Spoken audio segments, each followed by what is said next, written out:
This is Frank Islam, Chairman and CEO of FI Investment Group and your host of Washington Current Review, where we interview leading voices from business and polity that impact you, the viewer.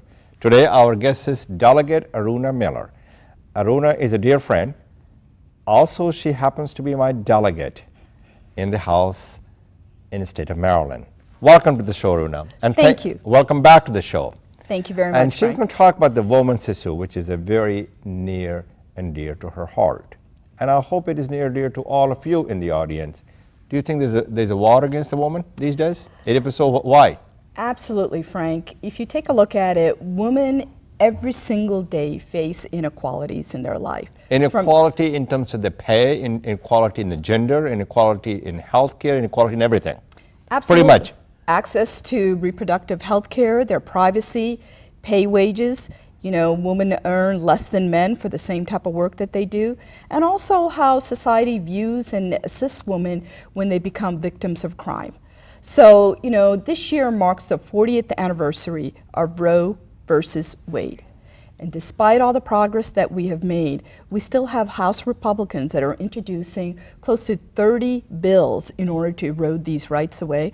And across the nation, state legislators are doing the same thing. Over 500 measures have been introduced to strip away our rights for reproductive health care. But they represent not only men, but they also represent women. And these people have a daughter, have a wife, and even in some cases, if so many, they have a husband. So why are they doing something like that? Well, again, I think some folks believe that, you know, that women should be at home raising kids, barefoot and pregnant. I'm not really sure if that's what some of their ideology is, but I would hope that's not what it is. You know, here we are in the millennium period. People should be thinking a little differently. Women are here, women are a big part of the workforce, and we should have equal rights. You should have. Absolutely, no but we're not there. And we need to get there. Yes. And one of the things we have not done in our country, and for that matter in other part of the world as well, we have not exploited fully their potential. And it's also a national security issue as well. The woman has to become the social, economic, and political fabric, and has to be society, it has to be fully integrated. Do you believe that they're lagging behind in the workforce also? Absolutely. In the workplace as well as the workforce? Absolutely. Let me tell you why. In 1963, John F. Kennedy passed the Equal Pay Act. 50 years later, women are earning 77 cents per the dollar that a man earns.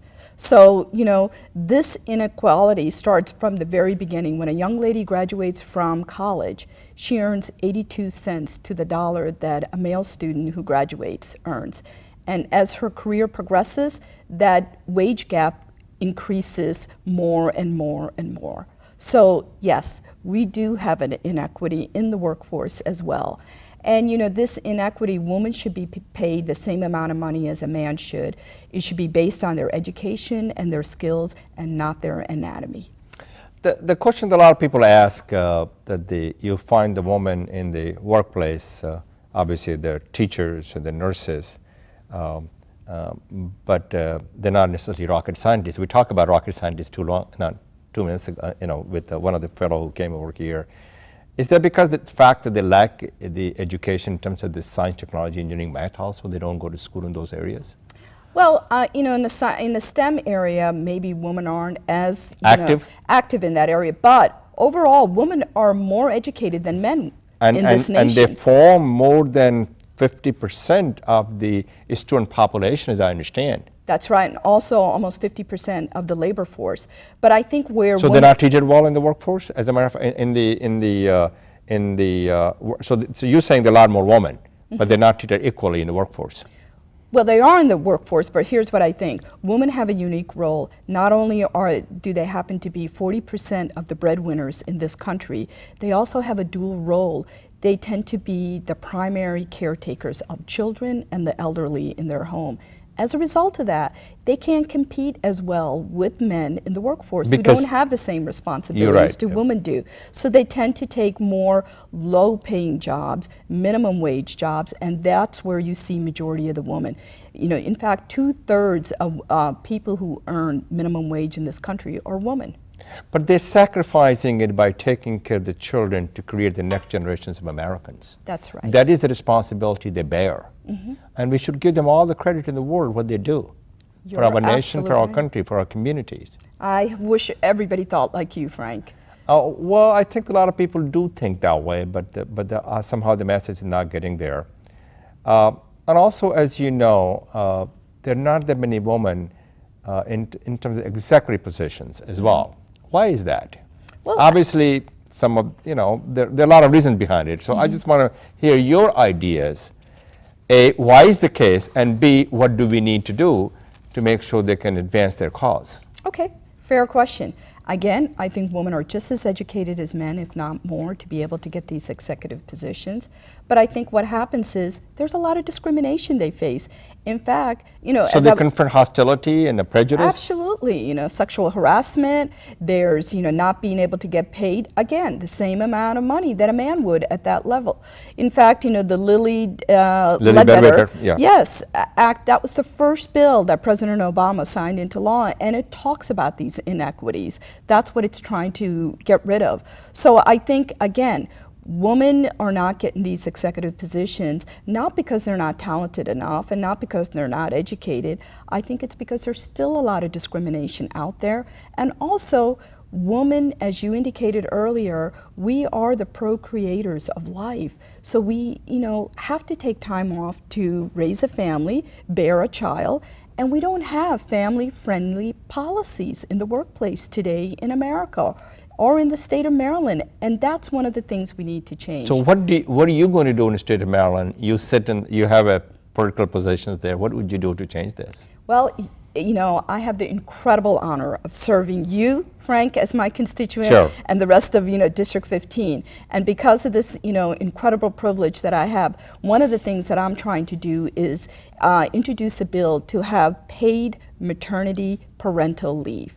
So when a woman is pregnant right now, she has a couple of choices. Either she takes time off and gets paid nothing at all, or she can take disability leave, or sick leave, or annual leave. As a full pay? No, as she earns it. But let me tell you, bearing a child is not a disability. Oh, you have 3 kids. You understand that thing? That's right. It's not a sickness, and for every woman that's had a child, it's not a vacation. We should have a time off for a woman to be able to have this child. There are a lot of private industry companies that are already doing this, like Deloitte, Bank of America, Discovery, that give paid maternity leave. And you may wonder, well, what's the advantage of that? Why would I, as a business owner, want to be able to give this woman 6 weeks off? Well, because it's employee retention. That woman that you've trained, that's been working in your company. They're going to be loyal employees. That's right. She'll come back. They will give back to that company more than they have been given. That's right. That's the best way to describe it. Absolutely. So what other sectors the women are lagging behind in our country? Well, I think, besides just in the workforce, I think in the political arena.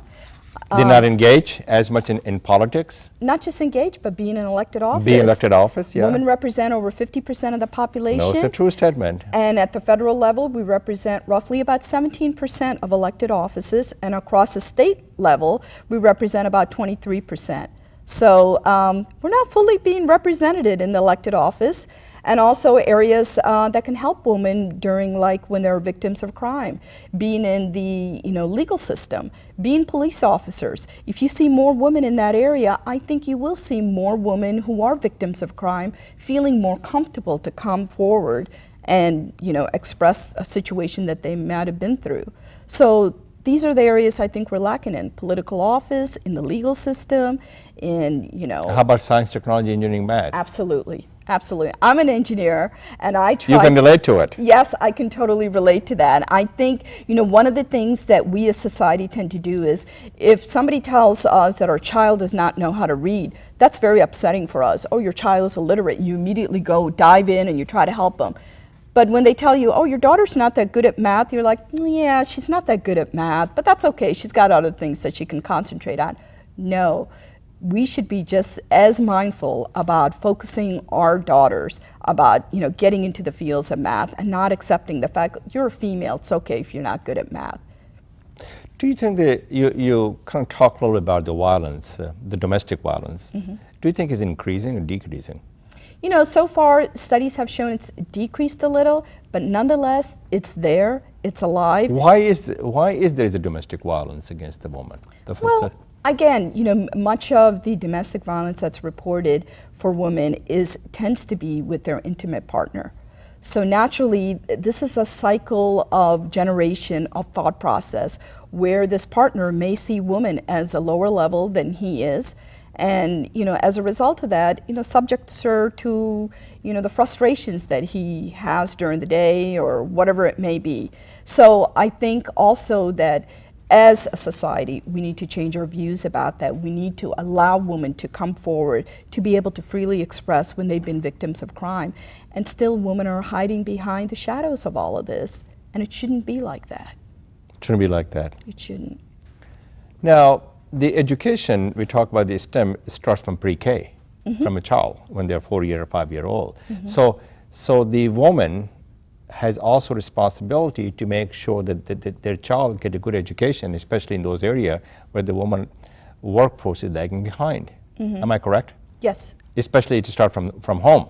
That's right. What state of Maryland is doing in order to bear that burden of pre-K education?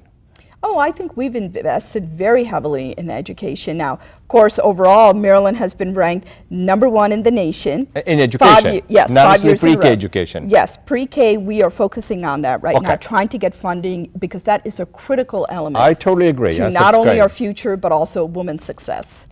Now, you talk about confronting hostility and open prejudice against a woman. How would you imagine an Indian American being a Miss America? She confronted hostility and open prejudice all over the Facebook. Why is that? And also the fact that the people have to get used to, but she was very poised. She took those questions and their hostility with the grace. And she made the point that people have to understand there's a different face of America I'm representing. So tell us a little bit about that. What would you have done if you have been, her name was Nina Dilawari, correct? Yes. Well, first of all, she's a very attractive woman. Yes. She had done a great job to represent our community. That's right, that's right. First of all, I'm not sure that I could ever been in Miss America. She's a beautiful young lady, but moving forward, I think it's terrific that she got, you know, selected as Miss America. But this also says, Aruna, about the inclusiveness and openness of America. Absolutely. So the discrimination and hostility is individual and group, not societal. That's if right. America has accepted her, and America has selected her to represent part of the Miss America, it says something about America as well. It certainly does. Frank, I think people, immigrants, when they come here, they don't come here to come to America. They come here to become American. Right. Because being American represents freedom of civil liberties, freedom from religion, freedom from so many things. And you know, in the old days, we used to describe it as a melting pot America. It is not a melting pot. It is a beautiful mosaic where every one of us come with our own experiences, our heritage, our cultures, our race, our religious perspective, and we can all coexist as one. We don't need to give up that identity in order to be American. So you need to preserve, protect, and promote. That's right. So the question that now you're the House of Delegates, so tell us a little bit about how you're promoting the women's issues. And I think you talked about it, one of the issues that you're talking about, equal pay. Right. What about some other issues? Well, one of the very first bills I passed when I became a delegate is to be able to increase the time that a minor can come forward to recognize her perpetrator in a sexual offense case. Used to be minors only had 1 year in order to come forward. Now my bill was able to increase that to 3 years. Some other bills that we've done in the Maryland General Assembly that have been great for women, I think, is to be able to allow them to have unemployment insurance if they're victims of domestic violence and they fear to go to their job because this person may come and, you know, be abusive to them there. So they can now claim unemployment insurance. And most recently, we passed a bill that employers have to make reasonable accommodations for pregnant women. Maryland is now one of 7 states across the nation that have passed a bill like this. So who pays for this? The employer pays for when the woman is pregnant and they go on a maternity leave, is paid by the employer. So employer has to get the money from somewhere to pay for it also. So this bill, Frank, actually started from a young lady who was working at UPS, and she asked her employer to have some, little small accommodations so she didn't have to lift boxes during the last months of her pregnancy. Which makes sense. Which makes sense, but the employer did not want to do this. So as a result of that, this is what kind of was the impetus behind this bill that just recently got passed in the Maryland General Assembly, that employers should make reasonable accommodations.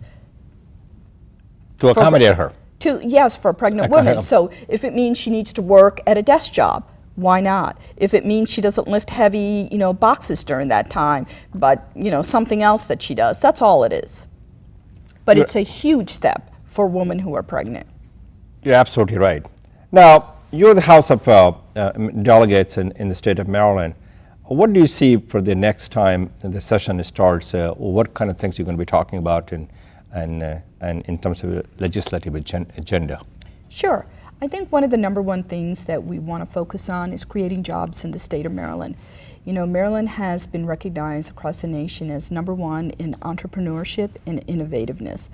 But the problem lies is that we're great when we're in the laboratories, but how do we take that and commercialize it and become this high-tech, green tech, biotech state? And that's what I think our focus is going to be, primarily to create those jobs, to create that industry, and to move forward. Now, in the state of Virginia, I hear that the 37% of the workforce is dependent on the federal government. Mm-hmm. What kind of percentage is that in the state of Maryland? How do you diversify from federal government to other industries? Well, I think, Maryland's probably similar to the state of Virginia as far as how many are federally, operated type of jobs. But again, you touched upon bio industries and so on and so forth, which is a very good industry in the state of Maryland. They can diversify it into those areas. Right. So is that, what about the other commercial entities? Well, we're also looking at like renewable energy sources. Correct. So that's an area that we can explore into. And I think just in an education standpoint, we have great universities in our area. It's not federal jobs, but it's state jobs. But they're the finest institution in the world. Absolutely. Especially Johns Hopkins yep. and University. University of Maryland itself is a very good school, wonderful school. And I think overall, I know Governor O'Malley has put a lot of focus into STEM jobs. That's a huge area that will make us globally competitive, not just competing with our neighbors across the river, but across the world. Across the border? Yes. Across the river is... yes, across the rivers and oceans. Okay. What advice do you have for the woman? And I know you have three daughters, mm-hmm. Am I correct? They're very bright, intelligent, they're smart, they're going to school, they're going to college. Obviously, college education is not affordable, not accessible. What advice do you have for a young girl who's a teen, who's looking at you and saying, I could be Aruna Miller myself? So what advice do you have for them? I would tell her, absolutely you can be. Your dreams are who you are, and nobody should ever define it any differently but yourself. Frank, I think you're a great example of that. You came to this country as an immigrant, and look how much you have succeeded. I'm sure you didn't listen to the naysayers. You listened to yourself, what the inner part of you told you that you can do it. And that's what I would tell every young lady out there. Not only do you pursue your dreams, but you need to speak up. Gone are the days when women are supposed to be silent and be in the background and not speak up and not be assertive. No, we're no longer that. We need to be up there speaking loud. We need to be assertive. We need to be chasing a dream just like anybody else. And I would tell them, don't immediately fall into the trap of working for somebody so you can get them to meet their dreams. You need to become an entrepreneur. You need to become your own businesswoman so you can have your own dreams come true. Well, very well said, Aruna. Obviously, the three things that I heard from you, never give up, just like Winston Churchill said so many times. Number 2, do something special for someone. Be yourself. Start your business and willing to take a risk. That's Am I correct? Absolutely. And it's a team sport. They are in this together. They have to hire and use the potentials of all the peoples in order for them to succeed. Well, thank you for coming to the show. Thank you for having me, Frank. You're most welcome. And this is Frank Islam wishing you a great week. Thank you for watching.